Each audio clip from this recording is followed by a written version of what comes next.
Hello everyone, this is Ram Bishnoi and you are watching geography Guru. आज के इस एपिसोड में इस वीडियो में हम क्या बात करेंगे। आज हम बात करने वाले हैं class 10th SST social science की और डिटेल में डिस्कस करेंगे हम class 10th SST social science के सीबीएसई के ऑफिशियल क्वेश्चन पेपर के सॉल्यूशन को। सिर्फ सॉल्यूशन की बात नहीं करेंगे, और भी बहुत सारी चीज़ें हमें डिस्कस करनी है, जैसे कि आपके एग्जाम का पैटर्न क्या रहेगा, बोर्ड एग्जाम का पैटर्न है वो कैसा रहेगा, उसमें कितने 1 मार्कर के क्वेश्चन रहेंगे, कितने आपके 2 मार्कर के क्वेश्चन रहेंगे, कितने आपके 3 मार्कर के क्वेश्चन रहेंगे, कहाँ पर आपको इंटरनल चॉइसेस मिलने वाली, वो सारी चीज़ें भी यहाँ पर हम क्लियर करेंगे। उसके बाद जो क्वेश्चन पेपर को हम जब देखेंगे तो बहुत सारी चीज़ें क्लियर होनी है हमारी। देखिए, एक स्पेसिफिक चीज़ आपको बताता हूँ कि आपका जो क्वेश्चन पेपर होता है, जिस चैप्टर में से आपको 1 मार्कर क्वेश्चन मिले, जिस चैप्टर में से आपको 3 मार्कर मिले हैं, जहाँ से आपको 5 मार्कर क्वेश्चन मिले, बहुत ज़्यादा चांसेस है, 90% चांसेस है कि एज इट इज़ उसी चैप्टर में से आपको 5 मार्कर, 1 मार्कर या 3 मार्कर क्वेश्चन मिलेंगे। ओके, इसके साथ साथ हमें क्वेश्चन पेपर को जब हम सॉल्व करेंगे तो हमें एक आइडिया ये भी लगेगा कि क्वेश्चन की लैंग्वेज क्या रहेगी। Okay, clear. इसके साथ साथ एक और चीज़ भी कि हम क्वेश्चन पेपर के सॉल्यूशन को लेकर के हैं साथ में, जो सीबीएसई ने हमें दिया है। ओके, तो इससे हमें एक आइडिया ये भी लगेगा कि कितना का लेंथी हमें लिखना होता है। कई बार ऐसा आप देखते होंगे कि हाँ, ये बोल दिया जाता है कि इसको लेंथी लिखिए, पैराग्राफ में लिखिए। यहाँ पे हम देखेंगे कि भाई पैराग्राफ में कुछ भी नहीं होता है, पॉइंट्स में होता है। सोशल साइंस मतलब पॉइंट्स। ओके, पॉइंट्स में होता है। तो ये मॉडल आंसर दिए गए हैं, अगर आपको परफेक्ट 100 स्कोर करना है तो इस टाइप से आंसर लिखने, तो वो भी हमें आइडिया लगेगा। क्वेश्चन की लैंग्वेज देखिए, जो बात चल रही है काफ़ी सारी, आपने भी सुना होगा कि कंपिटेंसी बेस्ड क्वेश्चंस रहेंगे। कितने रहेंगे? 50%। भाई, ये कंपिटेंसी बेस्ड क्वेश्चंस कैसे होते हैं? कुछ नहीं होता, कंसेप्चुअल क्वेश्चन होते हैं। वो जो कंसेप्चुअल क्वेश्चंस रहेंगे उसकी लैंग्वेज क्या रहेगी, वो भी हम यहाँ पर समझने की कोशिश करेंगे। देखिए, आपका जो एग्जाम है, बोर्ड का एग्जाम है, वो 3 आवर्स का होता है। ओके, और अगर इसके सॉल्यूशन की बात करें तो उतना टाइम हमें लगना चाहिए, लेकिन थोड़ा सा मैं फास्ट फॉरवर्ड तरीके से आगे चलूंगा ताकि थोड़े कम टाइम में हम इसको ठीक से सॉल्व कर पाएं। ओके, मोटे तौर पे मैं हिंट दूंगा, कहीं पे जहां पर भी टिप्स की, ट्रिक्स की जरूरत हुई तो उसकी भी हम बात करेंगे। आंसर को कैसे देना है तो वो सब कुछ भी हम यहाँ पर साथ ही साथ डिस्कस करने वाले। Let's begin. चलिए शुरुआत करते हैं इस वीडियो की। और सबसे पहले, जैसा कि आप अपनी स्क्रीन के ऊपर देख पा रहे हैं, ये सीबीएसई का ऑफिशियल क्वेश्चन पेपर है। ओके, सोशल साइंस आपका सब्जेक्ट है, 087 सीबीएसई का सब्जेक्ट कोड है, और ये क्लास 10th का सेशन 2023-24 का ये आपका क्वेश्चन पेपर है। ओके, जो स्टूडेंट्स हिंदी मीडियम के, तो उनके लिए 2 दिनों के बाद हिंदी मीडियम में भी ये विद सॉल्यूशन क्वेश्चन पेपर में लेकर के आऊँगा। तो आपको टाइम मिलेगा 180 मिनट्स। आपके मैक्सिमम मार्क्स रहेंगे वो 80 रहेंगे। ये आप सभी को पता है कि 80 मार्क्स रहेंगे। 20 मार्क्स आपके इंटरनल असेसमेंट के होते हैं, जो आपको सिक्योर करना बहुत इंपॉर्टेंट रहेगा। यहाँ सबसे पहले हम जनरल इंस्ट्रक्शंस को देख लेते हैं। यहाँ से हमें आइडिया लगेगा कि क्वेश्चन पेपर का हमारा ब्लूप्रिंट या पैटर्न क्या रहने वाला है। ओके, एक और चीज़, इस बार आपके चैप्टर वाइज वेटेज जो मार्क्स है वो भी बिल्कुल क्लियर है। इससे पिछला जो वीडियो मैंने डाला है उसमें मैंने आपको ये वेटेज भी दिया गया कि कौन से चैप्टर में से कितने मार्क्स का क्वेश्चन बनेगा, कितने मार्क्स का वो चैप्टर, और कहाँ से 5 मार्कर रहेंगे, कहाँ से 3 मार्कर रहेंगे।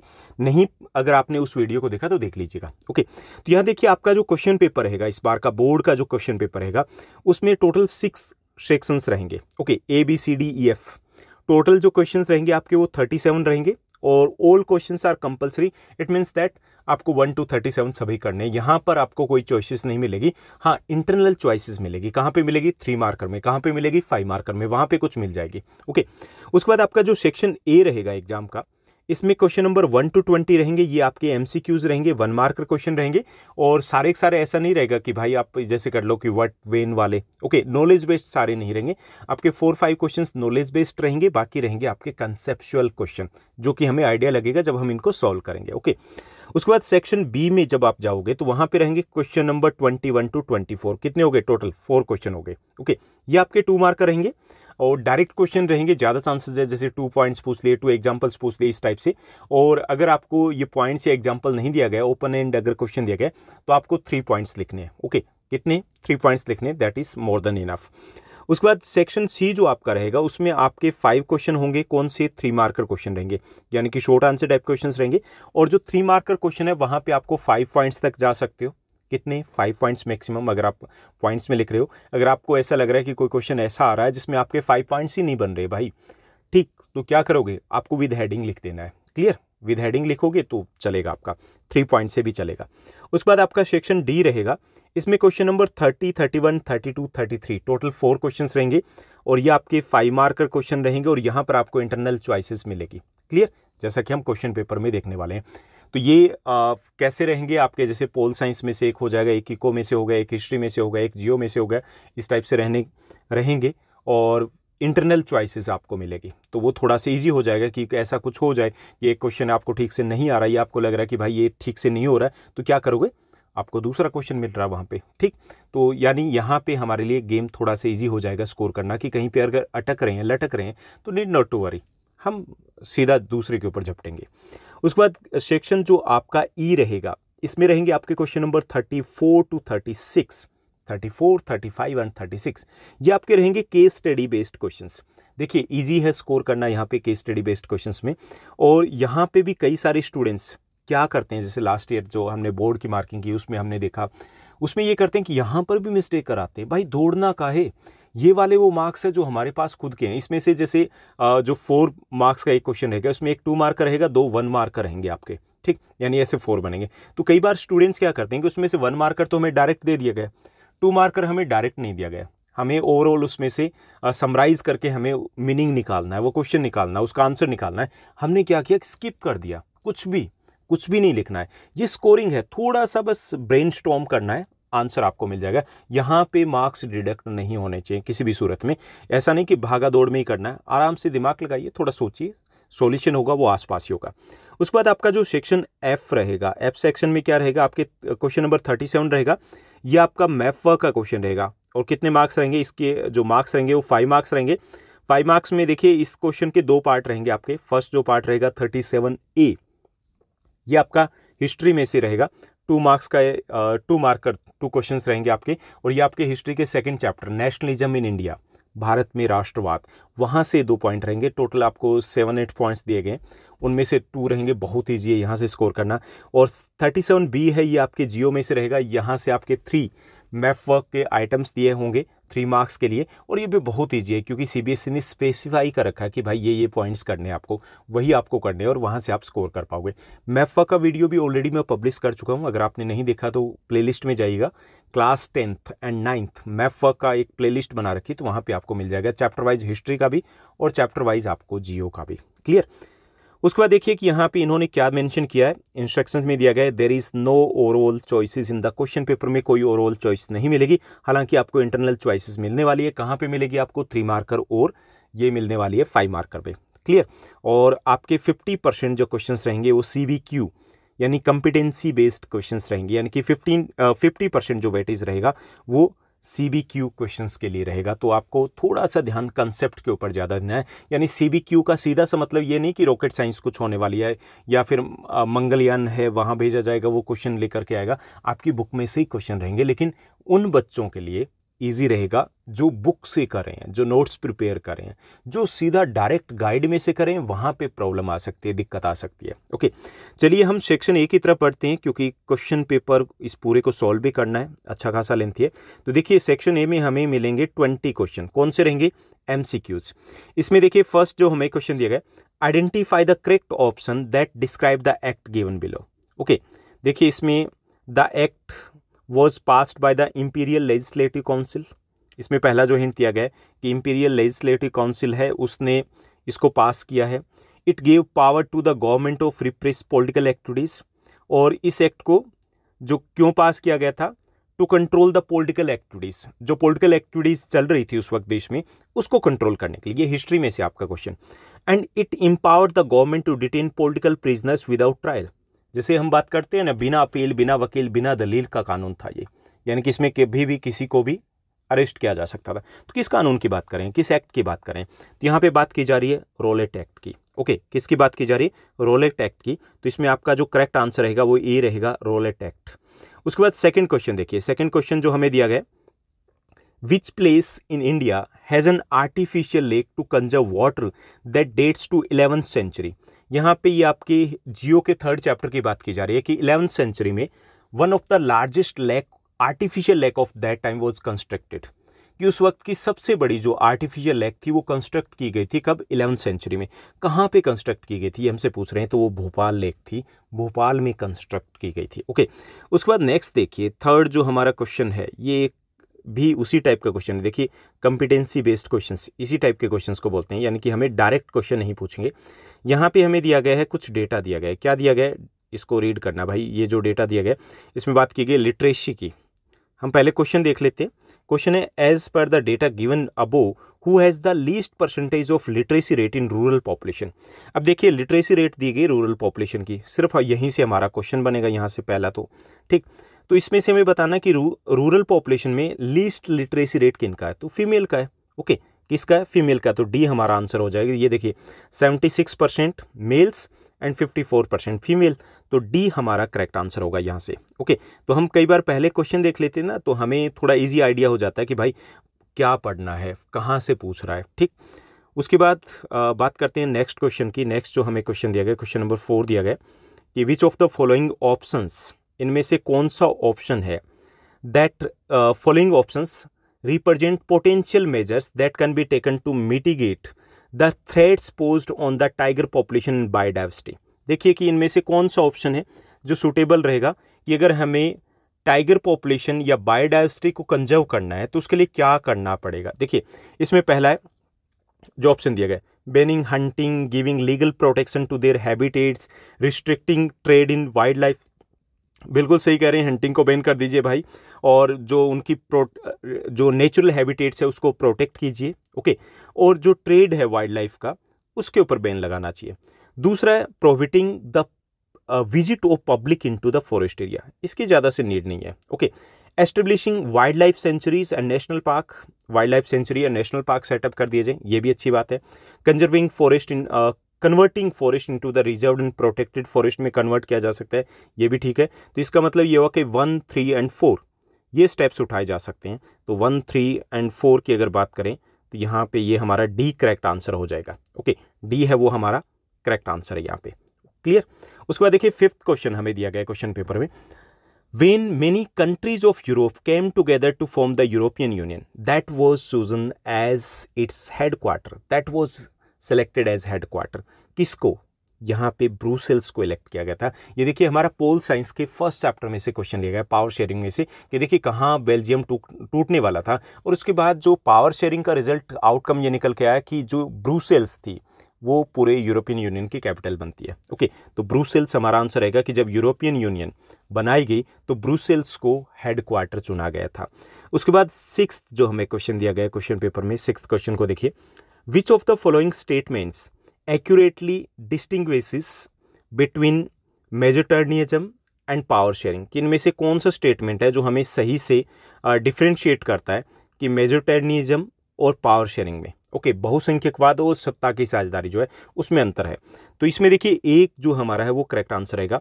मेजोरिटेरियनिज्म की बात करें तो that emphasise the dominance of the majority community, यहाँ पे मेजोरिटी कम्युनिटीज़ के डोमिनेंस के ऊपर जोर दिया जाता है, जबकि पावर शेयरिंग में क्या होता है, that focus on the sharing of powers among the different groups. ये पावर शेयरिंग की बात करता है कि अलग अलग लोगों में पावर शेयरिंग होनी चाहिए, जबकि मेजोरिटेरियनिज्म की बात करें तो वहाँ पे जो मेजोरिटी कम्युनिटी है उसके डोमिनेंस की बात की जाती है। तो इसमें ई आपका करेक्ट आंसर हो जाएगा। Now let's move to the next one. Next जो हमारा क्वेश्चन रहेगा 7th क्वेश्चन दिया गया, there are 2 statements marked as assertion and reason, A and R के साथ मार्क किए गए। हमें बताना है कि इसमें से क्या आंसर रहेगा। देखिए पहला है democracies are based on the political equality, बिल्कुल करेक्ट है। जो डेमोक्रेसी होती है उसमें पॉलिटिकल इक्वेलिटी होती है, सभी के पास राइट टू वोट होता है, सभी के पास right to contest the election होता है, clear. And all individuals have equal say in electing representative, ये भी बिल्कुल है। 1 पर्सन 1 वोट 1 वैल्यू होती है ना। तो इसका मतलब ये कि सभी individuals have equal say in electing representative. Okay यानी कि A and R both are true, दोनों ट्रू है, and R is the correct explanation of A. Okay तो हमारा ए आंसर हो जाएगा, क्लियर। उसके बाद देखिए 8th जो क्वेश्चन है, 8th क्वेश्चन को देखिए, यहाँ पर भी इन्होंने डायरेक्ट की बजाय इनडायरेक्ट बात की हमसे। यहाँ देखिए Rahul has a sake of cotton, okay but he is in need of wheat, and यहाँ पे Anush has a sake of wheat and is in need of cotton. देखिए इसमें राहुल है उसके पास कॉटन है लेकिन उसे वीट चाहिए, अनुष है उसके पास वीट है लेकिन उसे कॉटन चाहिए। Under this situation both will be able to exchange their good, यानी देखिए कि दोनों के दोनों अपने गुड्स को एक्सचेंज करेंगे, कर सकते हैं ना दोनों को एक दूसरे की। In case of absence of such coincidence of wants they may not exchange their goods, कि अगर यहाँ पे देखिए डबल कोइंसिडेंट ऑफ वांट्स होती है। Double coincident wants means both the party should be agree to buy and sell each others commodities. Okay, उसे बोलते हैं डबल कोइंसिडेंट ऑफ वांट्स, यानी कि दोनों तरीके से दोनों पार्टियां राजी होनी चाहिए। पहले पुराने टाइम में इसी टाइप से यानी ट्रेड होता था या फिर कमोडिटीज एक्सचेंज होती थी, ठीक, विच इसको बोलते थे बार्टर सिस्टम, वस्तुओं की अदला बदली, ठीक। अब हमें बताना है which one of the following would be the best option that describes the mutual exchange of goods and eliminate the exchange of goods. इसमें देखिए कि कौन सा ऑप्शन है जिससे कि म्यूचुअल एक्सचेंज हो जाए और जिसमें eliminate the exchange of goods, यानी कि हमें जो गुड्स है उनका एक्सचेंज भी हो जाए। तो इसमें देखिए कि डबल कोइंसिडेंट वांट्स ये तो है हमारा कि जिसमें हम एक्सचेंज करते हैं, और दूसरे कि किसने इस एक्सचेंज को ख़त्म कर दिया, तो वो है हमारा मनी। अब हम मनी के बदले कुछ भी खरीद सकते हैं, कुछ भी बेच सकते हैं। देखिए जिसके पास कॉटन है तो वो बेच दे, कहीं पर भी पैसा मिलेगा, उसके बाद जो भी खरीदना कहीं से भी खरीद ले। तो ये दोनों ऑप्शंस हमारे डबल दिए गए, यानी कि पहला ये कि जब गुड्स के बदले गुड्स हम एक्सचेंज करते हैं तो उसको क्या बोलते हैं, that is known as double coincidence of want बोलते हैं। ओके, मांग का दोहरा संयोग। और किसने खत्म कर दिया, what has eliminated the exchange of goods, तो वो है मनी, ठीक।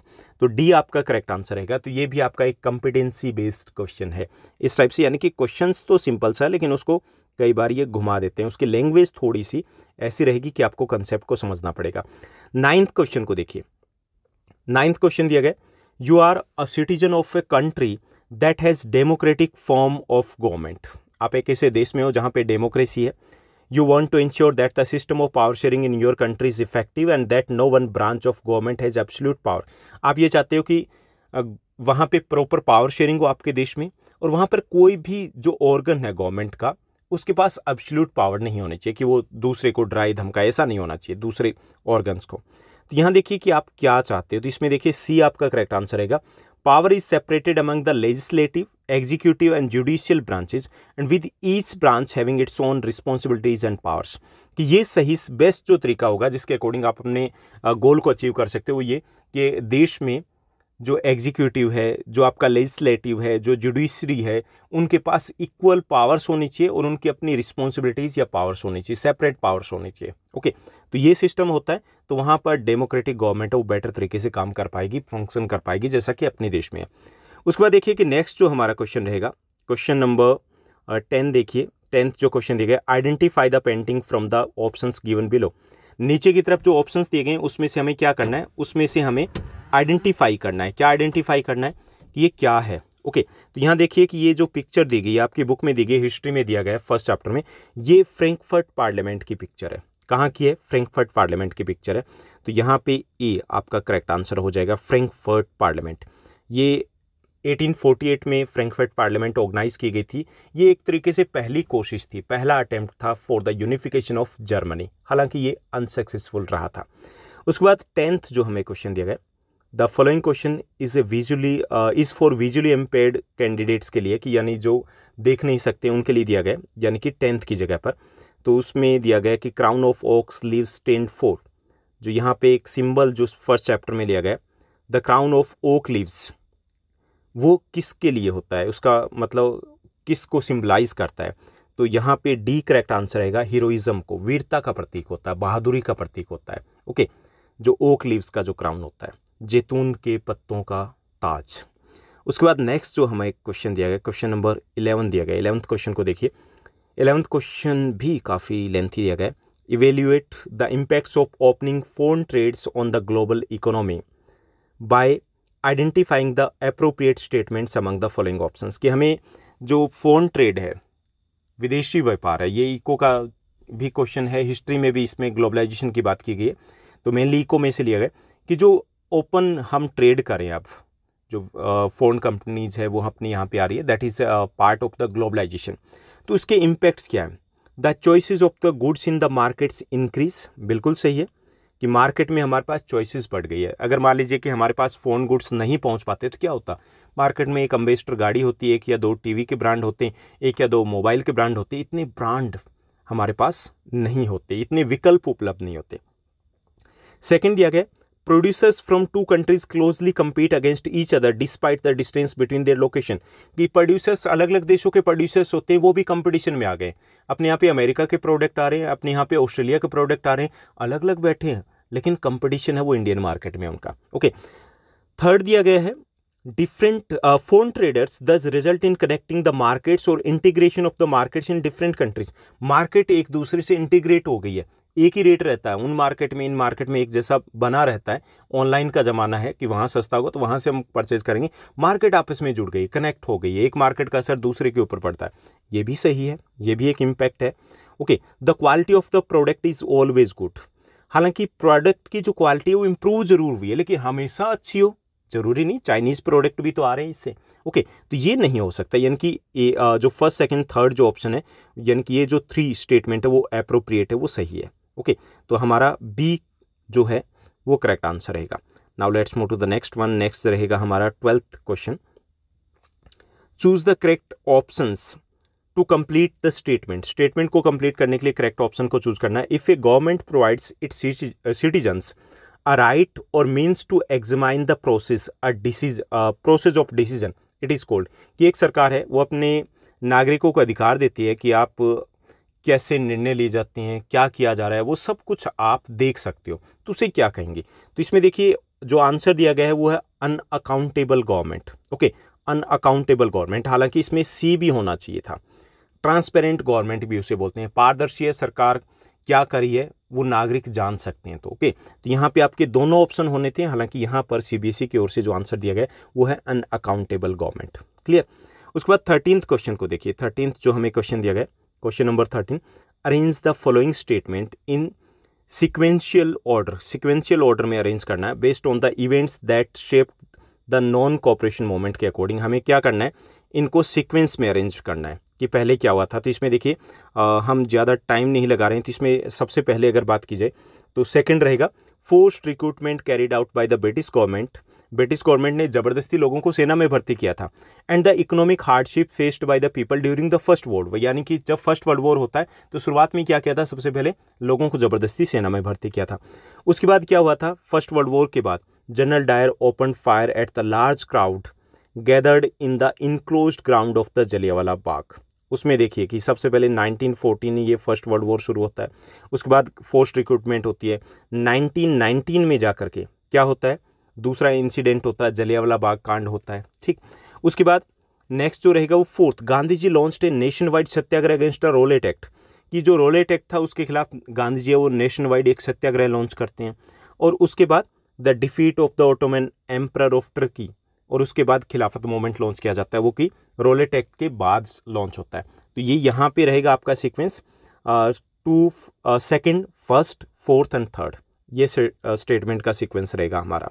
ठीक, इसमें देखिए कि इंसिडेंट जब भी होते हैं ना तो आप एक थोड़ा सा सब्र करके, थोड़ा सा शांति से सोच करके इस टाइप के सीक्वेंस को सेट करना है, क्योंकि ऐसा नहीं कि आपने पढ़ा नहीं है, लेकिन कई बार हम जल्दबाजी में गड़बड़ कर देते हैं। तो आप इसको कनेक्ट करते जाइए तो ईजिली इस टाइप के क्वेश्चन सॉल्व हो जाते हैं।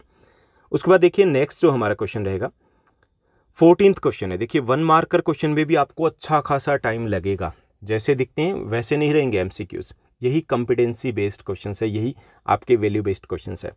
If there is a disruption of transporters and lorries refuse to transport vegetable milk etcetera. इसमें ये बता रहे हैं कि भाई ये जो रोडवेज वाले हैं, ट्रांसपोर्टर है, ट्रक वाले हैं, ये हड़ताल पे चढ़े जाएं तो क्या होगा। ओके, जो रूरल एरिया से अर्बन एरिया में सप्लाई करते हैं फ्रूट्स या वेजिटेबल्स या फूड वगैरह है वो सप्लाई करते हैं, तो हमें क्या बताना है, हमें बताना है कि कौन सा सेक्टर अफेक्ट होगा। भाई तीनों ही होंगे, टर्सरी, प्राइमरी एंड सेकेंडरी, तीनों ही सेक्टर इससे अफेक्ट होंगे। देखिए भाई प्राइमरी का प्रोडक्ट नहीं बिकेगा। ओके, सर्विस सेक्टर वैसे ही डिस्टर्ब हो गया क्योंकि वो खुद सर्विस सेक्टर में आते हैं, और सेकेंडरी जो इंडस्ट्रीज़ है वहाँ तक रॉ मटेरियल नहीं पहुँचेगा। तो all the 3 sectors will be disrupted if the transporter goes on strike. Transporters है अगर वो ट्रांसपोर्टर है वो अगर स्ट्राइक पे चले जाते हैं।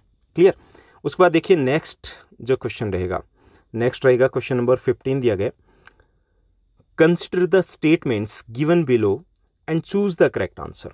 जो स्टेटमेंट दिए गए उनको हमें देखना है, उसके बाद आंसर देना है। इसमें देखिए कि स्टेटमेंट क्या दिया गया है। फर्स्ट स्टेटमेंट है western printing techniques and mechanical press were imported in the late 19th century as Western powers established their outpost in China. बिल्कुल सही है, जब वो चाइना में आए थे यूरोपियन कंट्रीज़ वगैरह, तो अपने साथ साथ वो वेस्टर्न प्रिंटिंग टेक्निक्स को लेकर के आए थे। बिल्कुल करेक्ट है, क्योंकि यहाँ पर वो वेस्टर्न प्रिंटिंग टेक्निक नहीं आई थी तब तक। Beijing became the hub of the new print culture, ये सही नहीं है, ठीक। तो यहाँ पे स्टेटमेंट जो फर्स्ट है वो करेक्ट है, सेकंड इनकरेक्ट है, तो यहाँ पे ए आपका करेक्ट आंसर हो जाएगा। क्लियर। उसके बाद 16th क्वेश्चन को देखिए। 16th जो हमें क्वेश्चन दिया गया, M gave his friend clues about a type of soil that suits the growing cotton। यहाँ पे एक सॉइल की बात की जा रही है कि जो कॉटन की को ग्रो करने के लिए बहुत इंपॉर्टेंट होती है। कौन सी होती है? कॉटन सॉइल, यानी ब्लैक सॉइल की बात करें। Which of the following clues provide em would be the most useful in identifying the ideal type of soil. कि वो उसको क्लू देता है, ये चीज़ तो हमें बताइए, वो उसको क्लू दे रहा है, तो कौन से क्लू से वो ज़्यादा ईजिली पहचान पाएगा? तो देखिए इसमें है, it is well known for its capacity to hold moisture. ये बहुत इंपॉर्टेंट क्वेश्चन है, बहुत इंपॉर्टेंट है, कई बार आपके बोर्ड एग्जाम में रिपीट हो चुका है। तो ये आपके फर्स्ट चैप्टर से लिया गया है। तो यहाँ देखिए कि सबसे जो बेस्ट जो टाइप ऑफ सॉइल्स की बात करें तो उसमें एलुवेल और हमारी ब्लैक सॉइल आती है। ब्लैक सॉइल का जो एक कैरेक्टरिस्टिक्स है वो क्या है? वो ये है कि ये it is well known for it's moisture holding capacity. अपनी मॉइस्चर होल्डिंग कैपेसिटी उसके लिए जानी जाती है, यानी कि एक बार बारिश हो गई तो कई दिनों तक उसमें मॉइस्चर बना रहता है। तो ये क्ल्यू काफ़ी रहेगा, तो इसमें क्ल्यू फर्स्ट जो है वो इनफ है, तो ये आपका करेक्ट आंसर हो जाएगा। उसके बाद देखिए नेक्स्ट जो हमें क्वेश्चन दिया गया है, 17th जो क्वेश्चन है, choose the right option to fill the blank. Blank को फिल करने के लिए हमें करेक्ट ऑप्शन को चूज करना है। The emergence of days is directly connected to the rise of the political party. देखिए रिप्रेजेंटेटिव डेमोक्रेसी के कारण पॉलिटिकल पार्टीज की नीड होती है। रिप्रेजेंटेटिव डेमोक्रेसी का मतलब होता है कि ये होती है indirect democracy. In indirect democracy में क्या करते हैं? We elect our representative, okay, and after that these representative rules on the behalf of the people. ये जो रिप्रेजेंटेटिव होते हैं they rule on the behalf of the people, लोगों के बिहाफ पर वो रूल करते हैं। जैसे आपने क्लास में से मॉनिटर चूज कर लिया, दैट इज योर रिप्रेजेंटेटिव, वो रूल करेगा। तो हम क्या करते हैं? एमपीज एमएलएज को चूज करते हैं, फिर वो सरकार चलाते हैं। तो अब एमपीज एमएलएज अगर चूज करने तो कोई पॉलिटिकल पार्टीज तो चाहिए ना, तो इसलिए जो emergence of the political parties is directly connected to the जो emergence of representative democracy is directly connected to the rise of political parties. कि पॉलिटिकल पार्टीज आई तो रिप्रेजेंटेटिव डेमोक्रेसी है वो ऑटोमेटिक आ गई, ओके।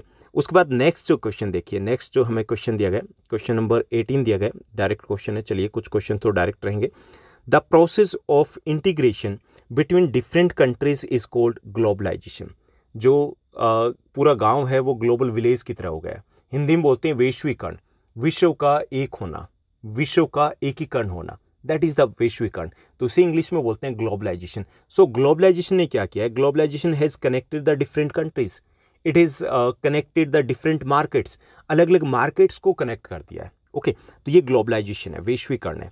उसके बाद क्वेश्चन नंबर 19, फिर हमें एक कॉम्पिटेंसी बेस्ड क्वेश्चन दे दिया गया, लेंथी रहेगा। ऐसे क्वेश्चन को समझना ज़्यादा ज़रूरी होता है, डिफिकल्ट नहीं होते, समझना ज़रूरी होता है, टाइम देना होगा, भागना नहीं होगा। विच of the following statement is correct keeping the requirement of formation of government. यहाँ पे दिया गया है कि गवर्नमेंट को बनाने के लिए कौन सी इंफॉर्मेशन, जो कौन सी रिक्वायरमेंट रहेगी, सरकार अगर बनानी है तो कौन सी रिक्वायरमेंट जरूरी है। तो देखिए इसमें स्टेटमेंट जो फोर्थ जो स्टेटमेंट है, government can only be formed by political parties that are elected and hold a majority. कि गवर्नमेंट कौन बनाते हैं? वो political parties that are elected and hold a majority. कि वो पॉलिटिकल पार्टी जिसके पास मेजोरिटी है वही सरकार बनाएंगे ना। जैसे हम बात करते हैं दिल्ली की, अगर हम स्टेट असेंबली की बात करें तो अब स्टेट असेंबली में टोटल 70 सीट्स हैं।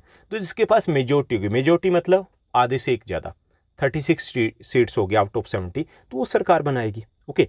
तो ये पहली स्टेटमेंट क्या होती है कि पहली जो कंडीशन ये होती है कि the political party which get the majority in the election can form the government, वही गवर्नमेंट बना सकती है, क्लियर। उसके बाद 20th क्वेश्चन को देखिए, जो लास्ट हमारा MCQs में रहेगा। 20th जो क्वेश्चन दिया गया, Miss S approached a bank nearby to avail loan for her own business. कि मिस एस है वो बैंक में जाती है लोन के लिए, as well as a self help group which is operating in her village. वो bank के साथ साथ एक सेल्फ हेल्प ग्रुप में भी जाती है, ओके, SHG में भी पहुंचती है। The bank rejected her loan application. Bank वो रिजेक्ट कर देता है कि भाई लोन नहीं मिलेगा, जबकि सेल्फ हेल्प ग्रुप है उसको लोन दे देता है। हमें बताना है कि उसके पास ऐसा कौन सा डॉक्यूमेंट नहीं था। Okay, which one of the following document is required by the bank but not required by the self help group. कौन सा डॉक्यूमेंट था जो बैंक को चाहिए था लेकिन सेल्फ हेल्प ग्रुप को नहीं चाहिए था? तो वो है आपका डॉक्यूमेंट ऑफ कोलेटरल्स। डॉक्यूमेंट ऑफ कोलेटरल्स क्या होता है कि भाई जब आप बैंक में जाते हो ना तो गारंटी के तौर पे कुछ जमा करना होता है। फॉर एग्जांपल आपका सैलरी स्टेटमेंट हो सकता है, आपकी प्रॉपर्टी हो सकती है, आपका प्लॉट हो सकता है, आपका व्हीकल हो सकता है, इवन आपके पशु हो सकते हैं, एनिमल हो सकते हैं। ओके, कुछ भी गारंटी के तौर पे कि भाई आप वापस लौटा दोगे, पक्का आओगे। तो वो अगर नहीं है तो बैंक लोन नहीं देता है। That's why most of the poor people they can't take loan from the bank. वो बैंक से लोन ले ही नहीं सकते because they do not have the collaterals. जिस जगह पे बैठे होते हैं उनके नाम नहीं होती। ओके, लेकिन सेल्फ हेल्प ग्रुप को इसकी ज़रूरत नहीं होती। तो यहाँ कोलेटरल्स की बात की जा रही है, जिसको हम कह सकते हैं भाई जमानत के तौर पे कुछ तो रखना है, वहाँ पे गिरवी रखना है, वो चीज़ें नहीं है, इसलिए इनको बैंक ने लोन नहीं दिया। तो ये रहेंगे हमारे सेक्शन ए में 20 क्वेश्चंस जो MCQs रहेंगे। लेकिन भाई MCQs को हल्के में मत लेना, आपको चैप्टर के कंसेप्ट को समझना है। और दूसरी चीज़ क्या करनी है, दूसरी चीज़ जो इंपॉर्टेंट रहेगी कि आपको क्वेश्चंस सॉल्व करने हैं। सॉल्व करने तो बड़े आराम से कूल माइंड से करने, भागना नहीं है। कितने मिनट्स लगा सकते हो? 40 मिनट्स तक भी अगर आपके 20 क्वेश्चंस होते हैं तो नीड नॉट टू वरी, ज़्यादा टेंशन नहीं लेनी है। ओके, इतना टाइम आप देते हो तो भी कोई दिक्कत वाली बात नहीं, क्योंकि इस बार इजी नहीं रहने वाला। क्वेश्चंस लेंथी रहेंगे, उनके ऑप्शंस को समझने के लिए टाइम चाहिए, रॉन्ग नहीं करना है। ठीक, उसके बाद देखिए हम सेक्शन बी की तरफ चलते हैं। सेक्शन बी में रहेंगे हमारे 2 मार्कर क्वेश्चन। यहाँ पे हम थोड़ा सा शॉर्ट हिंट देंगे।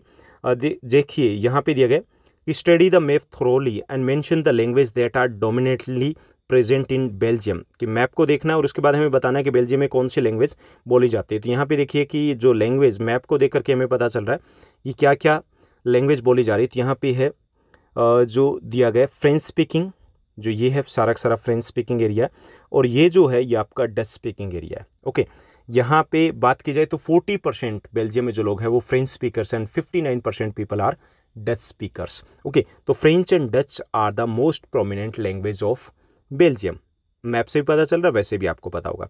और जो विजुअली इम्पेयर्ड हैं उनके लिए ये दिया गया है कि mention the language that are dominantly present in Belgium, तो डच एंड फ्रेंच। यानी कि इस टाइप के क्वेश्चंस भी रहेंगे डायरेक्ट, तो उसमें लेंथ ही खींचने की जरूरत नहीं है, आपको 2 मार्क्स मिल जाएंगे। क्लियर? उसके बाद सेकंड जो 22nd क्वेश्चन दिया गया 2 मार्कर में, the most powerful weapon of the Spanish conqueror was not conventional military weapon at all. कि जो स्पेनिश थे उन्होंने जब कब्जा किया था कहाँ पे, साउथ अमेरिका के ऊपर, तो उन्होंने जो कन्वेंशनल मिलिट्री वेपन्स हैं उनको यूज़ नहीं किया था। तो हमें इस स्टेटमेंट को जस्टिफाई करना है, बिल्कुल कैसे नहीं किया था। Yes, they didn't use the conventional weapons, they used germs को यूज किया था, like small pox which spread deep into the continent, जो कि कंटिनेंट में फैल जाते हैं। एंड द अमेरिकास ओरिजिनल जो इनहेबिटेंट्स थे they didn't have immunity against these disease, और उनके पास इम्यूनिटी नहीं थी। एंड यूं कह सकते हैं कि lakhs of peoples, thousands of peoples died just because of smallpox या जर्म्स के कारण मारे गए थे। तो they didn't use conventional weapons को यूज नहीं किया था, instead they used germs, smallpox etcetera, उनको उन्होंने यूज़ किया था। ये हमें एक्सप्लेन करना है। ओके, लिख दोगे, ये आपका क्वेश्चन हिस्ट्री में से लिया गया है। उसके बाद देखिए कि इसके ऑप्शन में हमें दिया गया है question, traders and travellers introduced new crops to land they travelled. कि जो ट्रेडर्स थे, ट्रेवलर्स थे, वो जहाँ जहाँ पर भी गए नए क्रॉप्स को उन्होंने इंट्रोड्यूस किया था। कुछ एग्जांपल्स देने हैं। ओके, जैसे यहाँ देखिए कि it is believed that noodles travel west from China to become spaghetti, perhaps Arab traders took pasta to 5th century, लेके गए थे। ऐसे हम जरूर नहीं कि ये एग्जांपल दें, हम एग्जांपल दे सकते हैं कि they brought potatoes, soya, groundnuts, maize, tomatoes, chillies, sweet potatoes, ये वो लेकर के आए थे। And they introduced plantation crops such as the tea and coffee, उसको इंट्रोड्यूस किया था। तो हम ये कह सकते हैं कि उन्होंने नई क्रॉप्स को इंट्रोड्यूस किया था। तो इसमें आप पोटैटोज़ का एग्जांपल दे सकते हैं, स्वीट पोटैटोज़ का एग्जांपल दे सकते हैं, टी का एग्जांपल दे सकते हैं, कॉफ़ी का एग्जांपल दे सकते हैं। तो ऐसा कुछ दे दोगे तो भी चलेगा आपका। उसके बाद देखिए नेक्स्ट जो हमारा क्वेश्चन रहेगा 23rd को देखिए। 23rd, mister Palani is from Tamil Nadu. Mister Palani है वो तमिलनाडु से, विशेष टू कल्टिवेट इधर टी और कॉफ़ी, टी और वीट उगाना चाहते हैं तमिलनाडु में। हमें बताना है कि भाई कौन सी क्रॉप वो वहाँ पे उगा सकता है। Clear? Mister Palani must cultivate tea in Tamil Nadu. Okay, as the soil and climatic condition है that is suitable to grow tea in Tamil Nadu में सूटेबल है। देखिए क्लाइमेटिक कंडीशन क्या चाहिए कि इसके लिए हाई टेम्परेचर नहीं चाहिए होता टी के लिए। Okay, tea requires the temperature between the यूँ कह सकते हैं 10 degree Celsius to 30 degree Celsius के आसपास टेम्परेचर चाहिए इसके लिए। Okay, and it requires laterite soil. Okay, so both conditions are available here, दोनों कंडीशंस अवेलेबल है यहाँ पे लेटराइट सोयल भी अवेलेबल है, टेम्परेचर वो 10 degree Celsius to 30 degree Celsius के बीच में ही रहेगा। इसके साथ साथ जो टी क्रॉप है that requires high rainfall between 150 centimetre to 250 centimetre annual rainfall. Tamil Nadu की बात करें तो most part of the Tamil Nadu receives the rainfall between 150 to 250 centimetre के आसपास रेनफॉल भी होती है। तो तीनों चीज़ें यहाँ पे सूटेबल है, तो उसे टी ही उगानी चाहिए। उसके बाद 24th जो क्वेश्चन है 2 मार्कर में दिया गया, mention any 2 reasons to state that India is a federal country. हमें बताना है कि भाई इंडिया फेडरल कंट्री है, तो 2 ही कारण बताइए। पहला जो चीज़ देखी जाए तो जो फेडरल कंट्री होती है फेडरलिज्म क्या है? Federalism is a system of government in which we have 2 और more than 2 levels of government, जहां 2 या 2 से ज़्यादा लेवल की सरकार हो। इन इंडिया 2 वी हैव 2 और more than 2 level of government, we have the 3 level of government, central government, state government and local government. तो पहली चीज़ ये कि हमारे यहाँ पे जो लेवल की कंडीशन होती है वो हम पूरा करते हैं।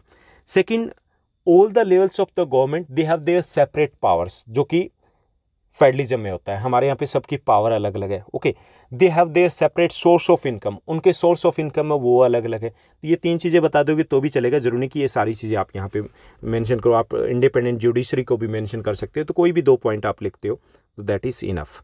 उसके बाद देखिए 25th जो क्वेश्चन दिया गया है, 25th क्वेश्चन है, यहाँ पे सेक्शन सी की शुरुआत होगी। यहाँ पे हमें मिलेंगे 5 3 मार्कर क्वेश्चन। 3 मार्कर क्वेश्चन में हमें क्या करना है कि आप अगर पॉइंट्स लिख रहे हो विदाउट हेडिंग तो आप 5 पॉइंट्स तक जाइए, और अगर आपके पास पॉइंट्स कम रह जाते हैं तो try to write with headings के साथ आपको लिखना है। तो इसमें देखिए 25th जो क्वेश्चन दिया गया, provide evidence to support the claim that print culture had a significant impact on the social lives of the women in India. हमें कुछ एग्जाम्पल्स दे करके बताना है कि देखिए महिलाओं के जीवन को बदल दिया था। ओके, चेंज कर दिया था किसने? प्रिंट टेक्नोलॉजी ने। तो क्या देना, हमें कुछ एग्जाम्पल्स दे करके प्रूव करना है। तो देखिए कि कुछ चेंजेस क्या आए थे कि with the introduction of the printing press in India में जो प्रिंटिंग प्रेस आई थी, after that literacy rate among the females went up, literacy rate ऊपर की तरफ चला गया था। Okay, many females become writer and they wrote about their struggles, उन्होंने अपने स्ट्रगल्स के बारे में लिखा था। जैसे कि इसमें हम एग्जाम्पल दे सकते हैं, Ras Sundari Devi, a young married girl in orthodox household, learn to read secretly in her kitchen and then wrote her autobiography Amar Jiban. Okay, ये हम एग्जाम्पल दे सकते हैं। तो पहला हम बताएंगे कि after the introduction of the print culture female become literate, become educated and they become aware about their rights. Okay, and many of them become writers and they wrote about their struggles, their livelihoods के बारे में उन्होंने लिखा था। such one example is of रस सुंदरी देवी, she wrote her autobiography as अमर जीवन के बारे में उन्होंने लिखा था, तो उनका एग्जाम्पल दे सकते हो। इसी तरीके से हम एग्जाम्पल्स की बात करें तो एग्जाम्पल हम कैलाश बासनी देवी का दे सकते हैं, ताराबाई शिंदे का दिया जा सकता है। तो आप कोई 2-3 एग्जाम्पल दे दो कि जो इन्होंने लिखा ना, इतना लेंथी लिखने की जरूरत नहीं है, आपको अपने लैंग्वेज में लिखना है कि उसके क्या पॉजिटिव इंपैक्ट रहे, और उसके बाद 1 या 2 एग्जाम्पल दे दीजिए। जैसे रस सुंदरी देवी है, that is very important example, वो दे सकते हो। ऐसे कैलाश बासनी देवी है, she also wrote about the struggle और एक्सपीरियंसेस ऑफ द वीमेन के बारे में उन्होंने भी लिखा था। ओके, उनका एग्जाम्पल आप दे सकते हो। ऐसे ही आप एग्जाम्पल दे सकते हो ताराबाई शिंदे का, पंडिता रामाबाई का एग्जाम्पल दे सकते हो, तो वो दे दोगे तो काफ़ी रहेगा। उसके बाद 26th क्वेश्चन है, ये 3 मार्कर रहेगा। 3 मार्कर में देखिए कि उन्होंने ऊपर बहुत बड़ा दे दिया था, यहाँ से छोटा सा आंसर दिया, तो आपको ध्यान में रखना कि 3-4 पॉइंट्स काफ़ी रहेंगे आपके लिए। ओके, 5th तक जा सकते हो मैक्सिमम, अगर शॉर्ट पॉइंट्स लिख रहे हो। लेंथी लिख रहे हो तो 3 भी इनफ है। अगर शॉर्ट लिख रहे हो और लेंथी नहीं लिखा जा रहा है, पॉइंट्स भी 3 है, तो आपको हेडिंग यूज़ करनी है। यहाँ देखिए कि 26th का जो इफ यहाँ दिया गया, यहाँ पे हमें इंटरनल चॉइस दी गई, a worker in an urban area who was working in A small factory में काम करता था। Okay, was not paid his wages properly, उसे अच्छे से प्रॉपरली उसको वेजेस, तनख्वाह वगैरह नहीं मिल रही है। He was force to work, extra hours भी उसको काम करना पड़ रहा है। ओके, पुअर वर्किंग कंडीशन है, वहाँ पे कोई जॉब सिक्योरिटी नहीं है, ओके, और recently he lost his job, उसकी छुट्टी कर देगी, भाई कल से मत आना। Was found selling electrical items in A push cart, और पुश कार्ट में वो अभी इलेक्ट्रिकल आइटम्स वगैरह बेचता है, ओके। हमें बताना है कि वो कौन सा वर्कर है, कहाँ काम करता था। So the following are the ways in which the workers in the unorganise sector work, कि जो अनऑर्गेनाइज जो सेक्टर होता है, अनऑर्गेनाइज सेक्टर जो that falls outside the government control से बाहर होता है। जैसे कोई दुकान पे काम कर रहा है, ठीक, तो वहाँ पे दुकान पे जो काम करें वो अनऑर्गेनाइज सेक्टर में आते हैं, ओके। तो वो ये सारी कंडीशन वहाँ पे दिखा रही। तो वहाँ पे क्या होता है कि जो अनऑर्गेनाइज सेक्टर होता है वहाँ पे वर्किंग कंडीशन होती है वो उतनी अच्छी नहीं होती, लो पेड जॉब्स होती है, ओके, नो जॉब सिक्योरिटी नहीं होती, and they don't get any other benefits such as the health insurance और पेड हॉलीडेज, इस टाइप के बेनिफिट्स नहीं मिलते। अब यहाँ पे हमें क्या पूछा गया, हमें बताना है कि इस टाइप का जो लोग हैं उनको प्रोटेक्ट करने के लिए गवर्नमेंट क्या कर सकती है। तो पहले देखिए कि the small factories must be recognised by the और must be registered by the government, कि पहले तो ये कि छोटी छोटी जो फैक्ट्रीज है वो भी सरकार के अंडर में होनी चाहिए, okay. And government should ensure the implementation of the law strictly, कि जो लॉज बने, जैसे फैक्ट्री लॉ बना हुआ है, ओके, मिनिमम वेजेस एक्ट बने, तो वो स्ट्रिक्टली लागू किए जाएं, एक ये किया जा सकता है। थर्ड है government should provide cheap loans to unemployed people so that they can set up their own business, कि उनको सस्ते लोन दिए जाने चाहिए ताकि वो अपने छोटे बिजनेस वगैरह स्टार्ट कर पाए, okay. And workers must be workers are suppose to get the medical facilities etcetera in the private sector too, और प्राइवेट या अनऑर्गेनाइज सेक्टर में ये भी इंश्योर किया जाना चाहिए कि उनको मेडिकल जो फैसिलिटी है या मिनिमम वेजेस हैं वो उसको ठीक से मिल पाए, ओके। तो ये चीज़ें की जा सकती है कि जो लॉज हैं उनको ठीक से इम्प्लीमेंट किया जाए। And even the small factories must be registered by the government so that the government can control the conditions, उनको कंट्रोल कर पाए। And government should provide the cheap loans to the worker so that they can start और start their own business, वो अपने छोटे छोटे business शुरू कर पाए। तो ये कुछ चीज़ें की जा सकती है ताकि वो प्रोटेक्ट हो पाए। उसके बाद देखिए कि इसमें 26 में हमें ऑप्शन मिलेगा इंटरनल चॉइस में, mister Pawan a village head man, एक विलेज हेड है वो, wanted to create more job opportunities to increase the income of the people of his village under MNREGA, MG NREGA भी कह सकते हैं, उसके अंडर में वो क्या करना चाहता है कि अपने गांव में कुछ और जॉब अपॉर्चुनिटीज़ क्रिएट करना चाहता है। गांव का सरपंच है वो, ओके। कोई ऐसी एक्टिविटीज़ बताइए कि भाई क्या क्या वो करवाया जा सकता है वहाँ पे, ओके। बहुत कुछ करवाया जा सकता है। Mahatma Gandhi National Rural Guarantee Act जो 2005 उसके अंडर में पहला तो ये जो करवाया जा सकता है, क्लीनिंग द लेक और द पॉन्ड या लेक है उसको साफ़ किया जा सकता है, ओके। देखिए जॉब भी मिलेगी और प्लस में गांव वालों को बेनिफिट होगा। सेकंड है village road construction, the people can be employed under the construction of the village roads, गांव की जो सड़कें वगैरह वो पक्की करवाने में भी उनको काम दिया जा सकता है। कोऑपरेटिव मिल्क सोसाइटी और small scale industries can also be set up, ये इंडस्ट्रीज़ वगैरह है वो सेटअप की जा सकती है, वहाँ पे लोगों को काम मिलेगा, गांव का डेवलपमेंट होगा, ये किया जा सकता है। इसके साथ साथ और क्या कुछ किया जा सकता है, इसके साथ साथ ये है कि cooperative farming can be increased under this on the panchayat land, जो पंचायत की लैंड है उसके ऊपर जो कोऑपरेटिव फार्मिंग है वो करवाई जा सकती है। तो ऐसी कुछ चीज़ें हम उनमें इंगेज कर सकते हैं लोगों को। उसके बाद नेक्स्ट अगर बात की जाए तो नेक्स्ट हमारा क्वेश्चन जो दिया गया है उसको देखिए, agriculture gives boost to the industrial sector, justify the statement with 3 relevant points, कि जो एग्रीकल्चर सेक्टर है वो इंडस्ट्रियल सेक्टर के लिए इंपॉर्टेंट है। देखिए पहला है it is very important for the industries as it provides the raw material. देखिए जो इंडस्ट्रीज होती है there are the agro based industries, agro based जो इंडस्ट्रीज होती है they completely depends on agriculture for raw material such as, जैसे sugarcane industries है, जो शुगर इंडस्ट्री है that depends on sugarcane. Cotton industry cotton के ऊपर depend करती है, jute industry depends on the jute. तो ये एग्रो बेस्ड इंडस्ट्रीज है। तो एक तो ये कि एग्रीकल्चर है that supply raw material for the agro based industries, okay. चाहे वो पेपर इंडस्ट्री है, चाहे वो फूड प्रोसेसिंग इंडस्ट्री है, चाहे वो कॉटन इंडस्ट्री है, चाहे वो शुगर इंडस्ट्री है, उनको कच्चा माल यहीं से जाता है। दूसरा है कि मार्केट एक्सपेंशन, दैट जो agriculture provides a vast market expansion for the secondary sector too, industrial product के लिए मार्केट भी अवेलेबल करवाता है।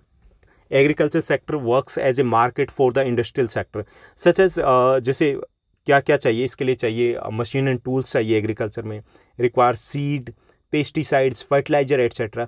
सो agriculture sector works as a market to for the industrial sector के लिए मार्केट के भी काम करता है। और तीसरी चीज़ है employment generation, agriculture is a labour intensive sector होता है and that creates a huge labour या फिर ह्यूज एम्प्लॉयमेंट, एक बड़े लेवल के ऊपर लोगों को काम धंधा भी यहाँ पर मिलता है। तो indirectly it reduce the pressure, जो प्रेशर है इंडस्ट्रियल सेक्टर के ऊपर उसको भी ये कम करता है। तो ये कुछ लिख सकते हैं हम यहाँ पे कि कैसे इंडस्ट्रियल जो सेक्टर है उसकी ग्रोथ के लिए एग्रीकल्चर सेक्टर है वो इम्पोर्टेंट है, ये हमें बताना था। उसके बाद देखिए कि 28th जो क्वेश्चन दिया गया है आपका 3 मार्कर में, Indian constitution provides 3 list to distribute the legislative power, को डिस्ट्रीब्यूट करने के लिए 3 लिस्ट दी गई है। Okay, state any 2 subject that are included in the union list में जो सब्जेक्ट दिए गए वो हमें बताना है। In which list the subject education is included in why. देखिए कि Indian constitution has divided the power into the 3 list. कौन सी है? यूनियन लिस्ट, जिसके ऊपर केवल यूनियन गवर्नमेंट है वो लॉ बना सकती है। State list, only the state government can make laws on this subject. और तीसरी है कंकरेंट लिस्ट। कोकरेंट लिस्ट की अगर बात करें तो कोकरेंट लिस्ट कौन सी होती है? जिसके ऊपर both the government can make laws, जिसके ऊपर दोनों ही सरकारें कानून बना सकती है। तो 3 लिस्ट में सारे पावर्स को डिवाइड किया गया है, union list, state list and concurrent list. ठीक, इसमें से देखिए कि यूनियन लिस्ट, ये चीज़ें थोड़ी थोड़ी एक्सप्लेन कर दो कि यूनियन लिस्ट में क्या रहता है। Union list includes more than 100 subject and only the union government can make laws on this subject. State list, it includes more than 60 subjects. At present 61 subjects are there and only the state government can make laws on these subject. और जो तीसरी list है co-current list, both the government can make laws on these subject. दोनों ही government है वो इन subject के ऊपर कानून बना सकती है। यहाँ पे देखिए कि एजुकेशन है, that is the part of the concurrent list है, उसमें आता है। यूनियन लिस्ट की कुछ एग्जांपल भी देने हैं, जैसे जो नेशनल इंपॉर्टेंस के सब्जेक्ट होते हैं, जैसे सिक्योरिटी हो गया, करेंसी हो गया, फॉरेन अफेयर्स हो गया, बैंकिंग हो गया, रेलवे हो गया, वो सब कुछ आपका यूनियन लिस्ट में आता है। और जो एजुकेशन है वो किस में आएगा? वो आपका को-करेंट लिस्ट में आएगा। Clear? Because it is important for both the government, दोनों गवर्नमेंट के लिए इंपॉर्टेंट होता है ये। उसके बाद 29th जो हमें क्वेश्चन दिया गया, that is the last 3 marker question. यहाँ पे हमें दिया गया table A and be the गई है, ए में देखिए और बी में देखिए। हम क्वेश्चन के ऊपर ही सीधा आते हैं।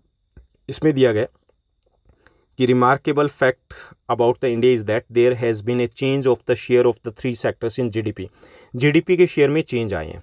यहाँ देखिए कि 50% था टर्सरी सेक्टर का शेयर 1973-4 में, अब ये 68% हो गया। 10% था 21% हो गया, 40% था 11 रहेगा, चेंज आया।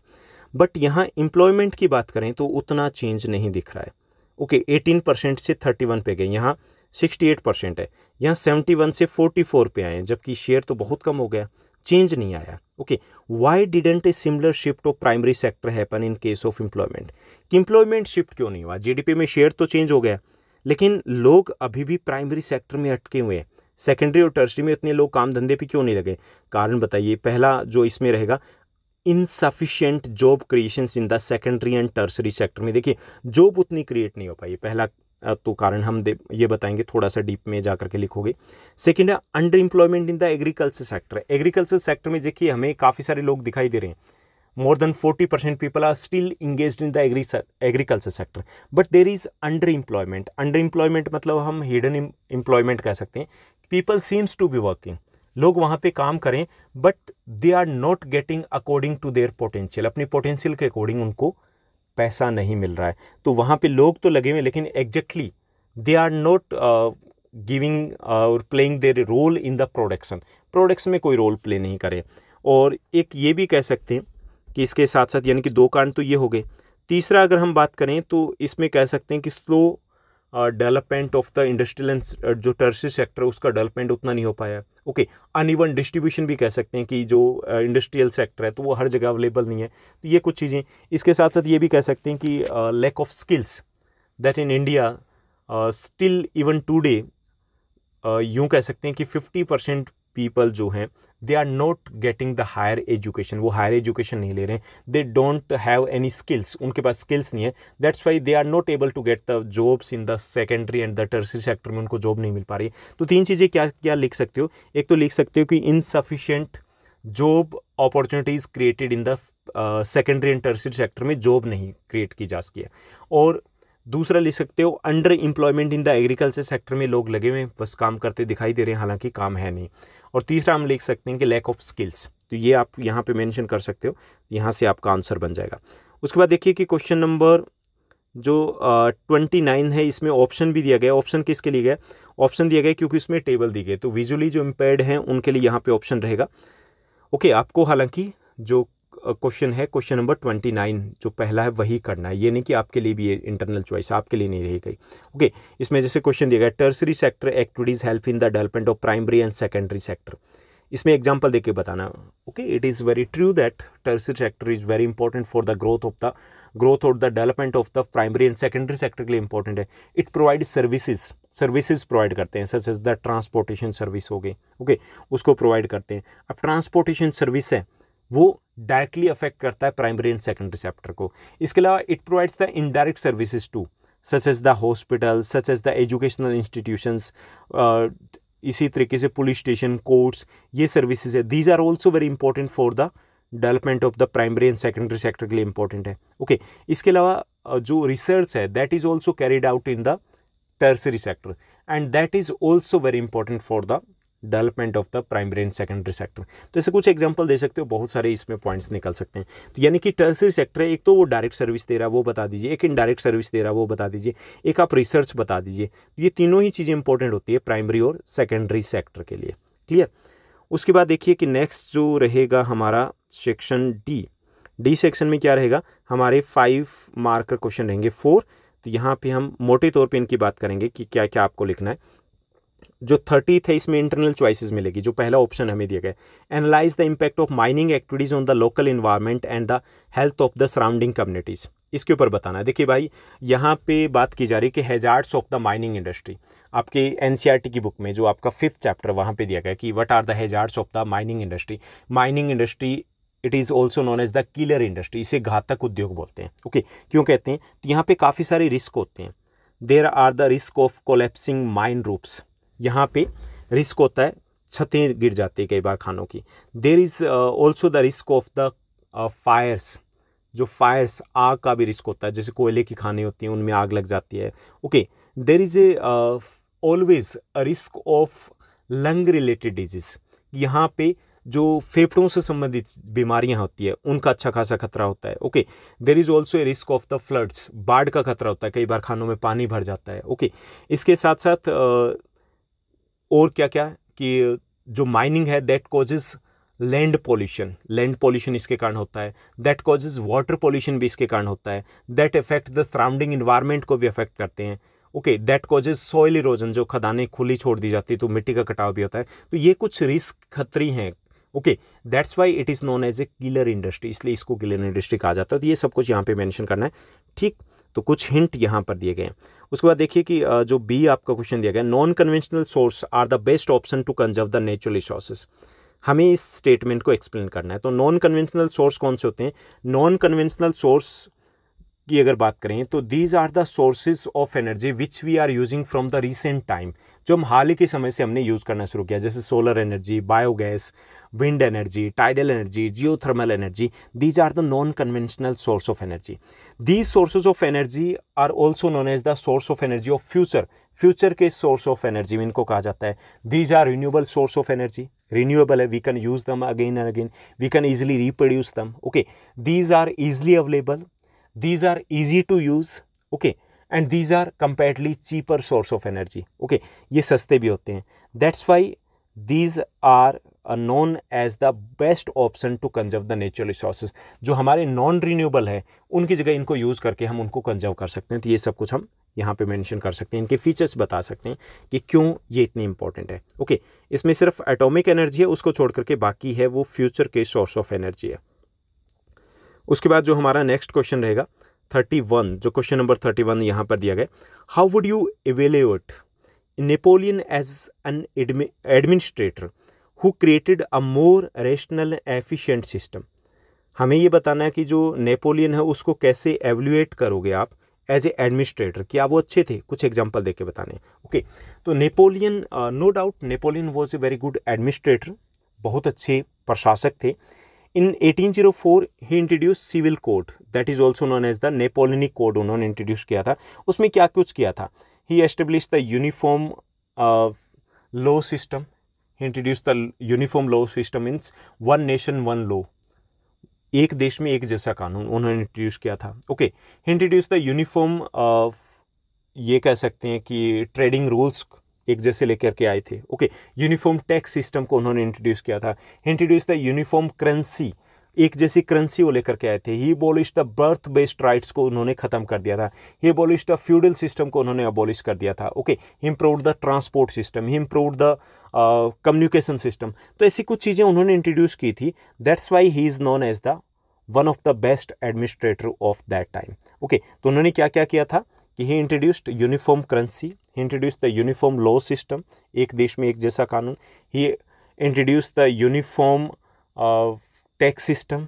Okay, he abolished birth based right को ख़त्म कर दिया था, फ्यूडल सिस्टम को ख़त्म कर दिया था। Okay, he gave the right to property to all the people, right to property दे दिया था। तो ये कुछ चीज़ें हैं, बहुत सारी चीज़ें जो आपको बतानी कि इसलिए उनको कहा जाता है कि वो अच्छे एडमिनिस्ट्रेटर थे। ठीक, उसके बाद देखिए कि नेक्स्ट जो क्वेश्चन दिया गया, इसी का ऑप्शन हमें दिया गया, analyse the decision taken by the conservatives at the Congress of Vienna. Vienna Congress that was held at Vienna in 1815 में ये वियना कांग्रेस हुई थी। And the result of the Vienna Congress was the treaty of Vienna. Treaty of Vienna उसी का result था। यहाँ पे क्या हुआ था कि देखिए, नेपोलियन को हराने के बाद जो 4 ग्रेट यूरोपियन पावर्स थी, Britain, Russia, Persian, Austria, they met at Vienna to decide the future of the Europe after the defeat of the Napoleon। Europe के फ्यूचर को डिस्कस करने के लिए वहाँ पे इकट्ठे थे। एक्चुअल में वो बंदर बांट के लिए इकट्ठे हुए थे। Okay, and that resulted in the treaty of Vienna. उसके बाद वहाँ पर वियना ट्रीटी होती है।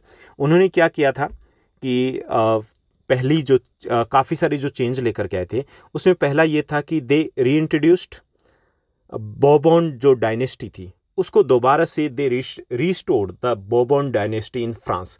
फ्रांस में वो दोबारा से जो लुई 16 की जो डायनेस्टी थी उसको वापस पावर में ले आए। Okay, they snatched away the territories of France under Napoleon. France lost the territories it had annexed under Napoleon के दौरान जितने भी वो इलाके जीते गए थे वो सारे उससे छीन लिए गए थे। Okay, and they established new states on the border of the France. France की जो बॉर्डर थी उनके चारों तरफ कुछ नए स्टेट बना दिए गए थे।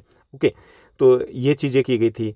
इसके साथ साथ उन्होंने यहाँ पे हम बता सकते हैं कि जर्मनी जो जर्मन कन्फेडरेशन था जो नेपोलियन ने सेटअप किया था, that was left untouched and many parts of the European जो यूरोप में फ्रांस के अंडर में आते थे, that was snatched away from the France से वो छीन लिए गए थे, वापस में ले लिए थे।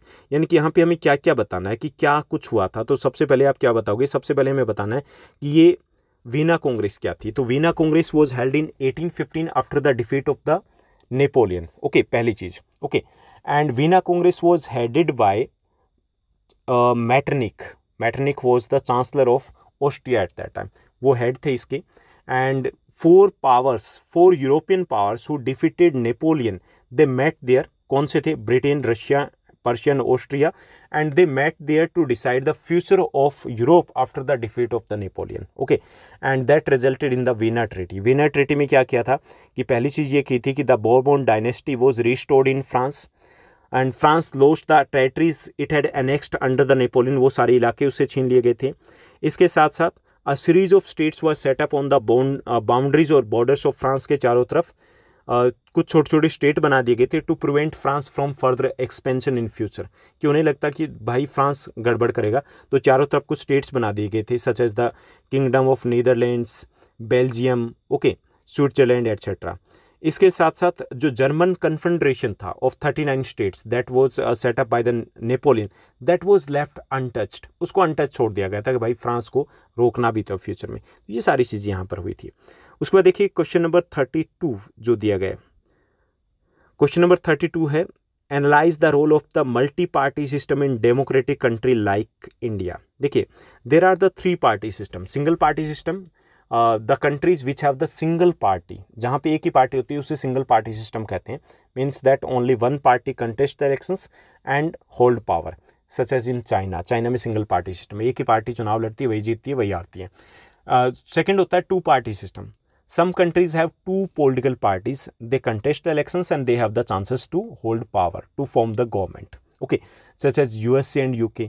And third system होता है multi-party system. In multi-party system, we have more than 2 political parties that contest the elections and they have the chances to form the government. Okay, in India we have the multi-party system and we have the multi-party system. उसके कारण क्या है? पहले ये कि diversity we have a diverse population, and to give them the equal representations we have the multi party system. हमारे यहाँ पे इसलिए मल्टी पार्टी सिस्टम है.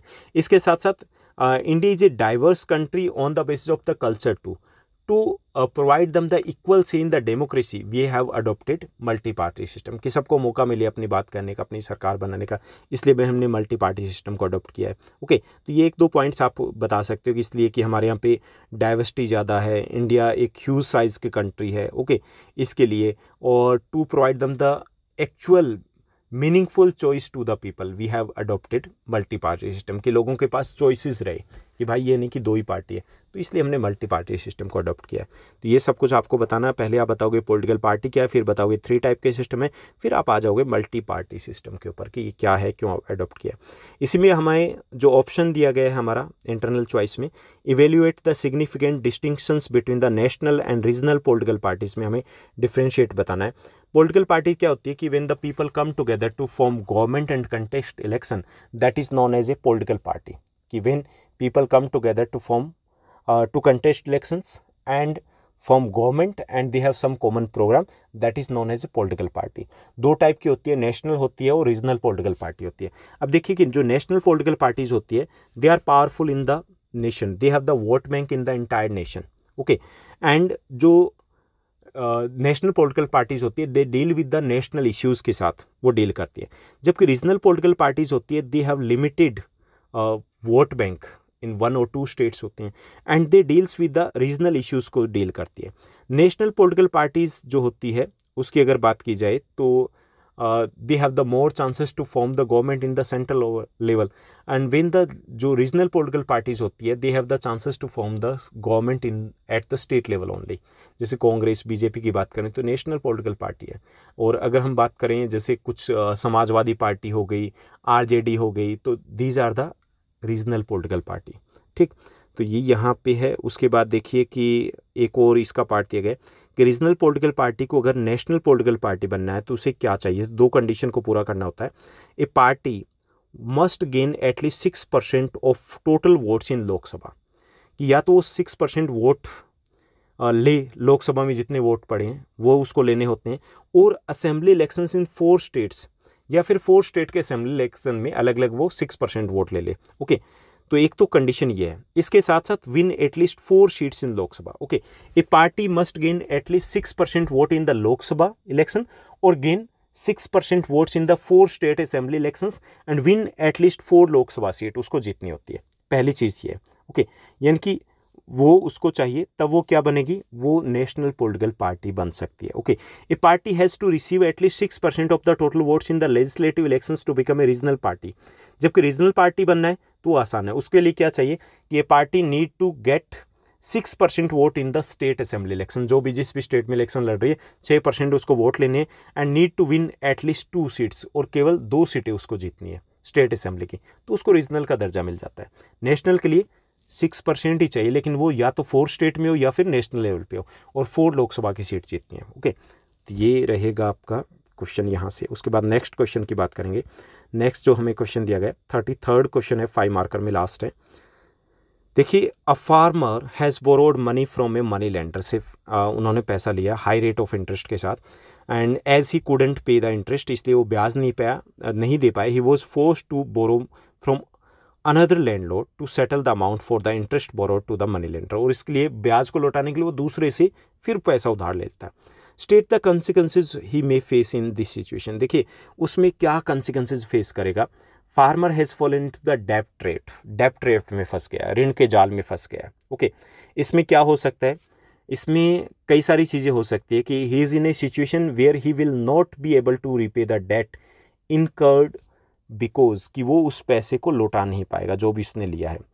ओके, क्यों नहीं लौटा पाएगा, because he has taken the loan from informal source of credit, और इनफॉर्मल सोर्स ऑफ क्रेडिट से लिया. यहाँ पे क्या होता है, the rate of interest is high, rate of interest यहाँ पर इस सोर्स में हाई रहता है. No proper documentation is sought, यहाँ पे डॉक्यूमेंटेशन की जरूरत नहीं होती. No set of rules and regulations, यहाँ पे कोई रूल्स एंड रेगुलेशंस नहीं होते. And lenders were often punished and ill treated, उनके साथ मिसबिहेवियर किया जाता है. And prime motive of the informal source of this credit is to make profit. यहाँ पे सिर्फ प्रॉफिट की बात की जाती है, किसान क्या करता है, कैसे करता है, कोई व्यक्ति क्या करता है, उससे कोई लेना देना नहीं होता, तो वो ऋण के जाल में फंस गया। ओके, तो यहाँ देखिए कि क्या क्या प्रॉब्लम्स आ सकती है। The farmer may face ongoing harassment या फिजिकल हरासमेंट हो सकता है उसके साथ। He will not be able to make regular interest payments और repay the full amount of the borrowed, वो शायद वो ना दे पाए, and that may lead to the physical injuries की तरफ वो जा सकते हैं, एंग्जाइटी स्ट्रेस की तरफ जा सकता है। Okay, and he may lose his land too, वो अपनी लैंड को खो सकता है। It may lead to the mental stress, anxiety, depression की तरफ लेके जा सकता है। तो ये सारी चीज़ें यहाँ पर हो सकती है। ओके, उसके बाद देखिए इसमें इंटरनल चॉइस में दिया गया self help groups eliminates the poverty and empowers women. Yes, self-help groups क्या होते हैं कि it is a group of generally 15 to 20 people. Okay, they work together, जो एक साथ काम करते हैं, and if they do the regular saving अगर वो करते हैं तो after 3 or 4 years bank agrees to provide them the loan without the collaterals, कि बैंक है उसको बिना collaterals के लोगों को लोन देने के लिए तैयार हो जाता है। Okay, so in this way they can set up their own business without कोलेटरल्स के बाद भी उनको लोन मिल जाता है और वो अपना सेटअप, अपना बिजनेस है वो सेटअप कर सकते हैं। So it is very helpful for poor people to get loan लेने के लिए बहुत इंपॉर्टेंट होता है ये। ओके, तो ये सारी चीज़ यहाँ पे लिखनी है, एडवांटेज हमें बताने सेल्फ हेल्प ग्रुप के। उसके बाद देखिए कि आपका जो रहेगा क्वेश्चन नंबर 34, ये आपका केस स्टडी बेस्ड क्वेश्चन रहेगा, तो इसको मैं रीड नहीं कर रहा हूँ क्योंकि आपको पूरी केस स्टडी रीड करनी है, वीडियो हमारा लंबा हो जाएगा। इसके जो आंसर हमें मिलेंगे तो देखिए आपके 3 क्वेश्चंस रहेंगे, 2 का आंसर आपको डायरेक्ट मिलेंगे और जो एक क्वेश्चन होगा उसका थोड़ा सा इनडायरेक्ट आंसर हो सकता है, लेकिन वो इसी से रिलेटेड रहेगा। ऐसे 35 है तो वो भी आपका केस स्टडी बेस्ड क्वेश्चन रहेगा। देखिए जो आपका फर्स्ट जो दिया गया ये आपका हिस्ट्री में से है, सेकेंड चैप्टर में से। नेक्स्ट जो केस स्टडी की अगर हम बात की जाए तो यहाँ पर केस स्टडी की बात की गई है किस में से, यहाँ पे बात की गई है आपके over exploitation of the ground water. यहाँ पर जैसे ये जो टॉपिक दिया गया है ये टॉपिक इको का भी है, जो डेवलपमेंट चैप्टर है वहाँ से रिलेटेड इसको लिया गया है, और डेवलपमेंट की बात आपके जियो में से भी की गई, तो दोनों का मिक्स टॉपिक यहाँ से लिया गया है। हालांकि ये जो एग्जाम्पल लिया गया है केस स्टडी का ये आपका इको से है। उसके बाद देखिए कि इसमें भी इसी टाइप के क्वेश्चन दिए गए हैं, और 2 आपके 1 मार्कर क्वेश्चन रहेंगे, एक आपका 2 मार्कर क्वेश्चन रहता है। उसके बाद नेक्स्ट जो हमें दिया गया है तो यहाँ पर ये इको में से फर्स्ट चैप्टर में से यहाँ से लिया गया, तो ये आपके केस स्टडी बेस्ड क्वेश्चंस रहेंगे जिसके आंसर आपके पास डायरेक्ट रहेंगे 2 के, और एक का थोड़ा सा आपको कॉमन सेंस से सोचना है कि क्या आंसर रहेगा। उसके बाद जो आपका सेक्शन F है जो इस सैम्पल क्वेश्चन पेपर में दिया गया ये मैप स्किल बेस्ड क्वेश्चन रहेगा। इसमें 37A की अगर बात की जाए तो 37A में देखिए 37A में क्या दिया गया, 37A में हमें दिया गया है हिस्ट्री से related 2 points. Okay, first point को देखिए, Indian national Congress session at this place held in 1920। 1920 में यहाँ पर कांग्रेस का सेशन हुआ था। ओके, तो ये सेशन देखिए प्लेस हमें दे रखा है, तो ये कहाँ पे हुआ था, 1920 में 2 जगह पे हुआ था, लेकिन हमें प्लेस दे रखा है, आइडेंटिफाई करना है, दैट इज़ कलकत्ता जो कि अभी कोलकाता है। सेकेंड दिया गया the place where Mahatma Gandhi broke the salt law, तो ये दांडी है ये। Okay, Dandi that is clear. तो ये हमारे इजी से रहेंगे, आइडेंटिफाई करना था, आइडेंटिफाई हम इजीली कर सकते हैं। ओके, तो यहाँ पे आपको प्रॉपर नेम मेंशन करना है कौन सा है। उसके बाद नेक्स्ट देखिए, नेक्स्ट जो हमें दिया गया है 3 पॉइंट्स दिए गए ये जियो से रिलेटेड है। A coal mine in Tamil Nadu, Tamil Nadu की कोल माइन यहाँ पर हमें दी गई है। और सेकेंड दिया गया हमें a dam built on river Chenab, Chenab के ऊपर एक डैम बनाया गया वो हमें बताना है। और तीसरा a largest natural major sea port located in Andhra Pradesh and Noida software technology park. Okay, ये हमें दिया गया। तो यहाँ पे देखिए कि फर्स्ट है आपका, यहाँ जो आंसर दिए गए कि ये कलकत्ता था आपका 1920 में जो सेशन हुआ था, ये दांडी है, और इसमें जो फर्स्ट दिया गया ये नेवेली कोयल माइन है तमिलनाडु की। सेकंड जो हमें दिया गया है सलाल डैम है चिनाब रिवर के ऊपर, इंपॉर्टेंट है ये। और ये यहाँ थर्ड दिया गया विशाखापट्टनम की बात करें। फोर्थ दिया गया नोएडा सॉफ्टवेयर टेक्नोलॉजी पार्क है, that is in Delhi NCR। Okay, तो ये आपका था क्वेश्चन पेपर। आई होप सब कुछ आपको अच्छे से समझ में आया होगा। यहाँ पे ये जो क्वेश्चन दिए गए ये आपके काम के नहीं है, ये विजुअली इम्पेयर्ड के लिए हमें मैपवर्क का जो फर्स्ट ऑप्शन है वही करना है। तो उम्मीद करता हूँ कि ये आपके लिए काफ़ी ज़्यादा हेल्पफुल रहा होगा। फिर भी कोई डाउट है, क्वेश्चन है तो आप मेरे साथ डिस्कस कर सकते हो, टेलीग्राम पर जुड़ सकते हो। टेलीग्राम पे आपका कमेंट सेक्शन ओपन रहेगा, तो वहाँ पे आप कमेंट भी किया जा सकता है। और अगर आपका कोई इश्यू मुझे लगता है कि हाँ डिस्कस किया जाना है, तो वहाँ पर मैं पर्सनली भी आपसे कॉन्टैक्ट कर लेता हूँ। आपको पर्सनल विंडो भी प्रोवाइड कर दी जाती है। आप इंस्टाग्राम पर भी मुझे फॉलो कर सकते हो। कमेंट सेक्शन में कमेंट कीजिएगा, रिप्लाई देने की कोशिश करूँगा। और आपको बहुत सारे 5, 6, 7 सैम्पल क्वेश्चन पेपर मैं आपको देने वाला हूं, ताकि आपकी प्रैक्टिस अच्छे से हो जाए। जहां तक हम इंपॉर्टेंट क्वेश्चंस की बात है, चैप्टर वाइज जो भी आपके 1 marker, 2 marker, 3 marker, 5 marker question बनते, वो सारे के सारे मैंने आपके साथ शेयर किए हुए चैप्टर वाइज। फिर भी किसी भी टाइप की नीड हो, जहाँ पर भी लगे कि हाँ कुछ हमें पूछना है, तो आप धड़ल्ले से पूछ सकते हो। आंसर, रिप्लाई, सॉल्यूशन सब कुछ आपको मिलेगा। आज के लिए बस इतना ही। Thank you, bye bye, have a nice day.